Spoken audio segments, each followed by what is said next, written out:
Welcome to the Banker Lamp. Please enjoy the video. In this video, I will help you fix your Jeep Grand Cherokee headrest. Many owners experience issues like a wobbly or stuck headrest, which can be quite annoying. We will first identify the specific problem, whether it's a loose post, a broken release button, or something else.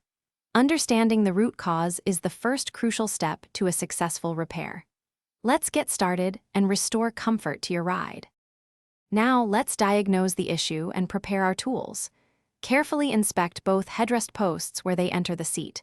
Look for any signs of bending, corrosion, or debris. Test the release button by pressing it firmly. It should move smoothly.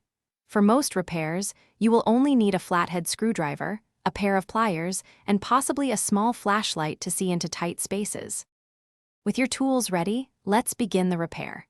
If the headrest is stuck, gently pry the plastic trim around the posts using your flathead screwdriver to expose the mechanism. Carefully realign any bent metal posts or clear any debris blocking the release. For loose headrests, you might need to tighten a small fastener or use pliers to gently reshape a component. Work slowly to avoid causing new damage. After completing the repair, thoroughly test your headrest. Push it up and down, and engage the locking mechanism multiple times to ensure it functions correctly and feels secure. To prevent future issues, apply a small amount of silicone lubricant to the headrest posts and release mechanism. This will ensure smooth operation for a long time. Remember to check the description for a link to the new Kindle Paperwhite and other great deals. Enjoy your newly fixed headrest. Thanks for watching. If this was helpful, leave a like and consider subscribing. See you next time.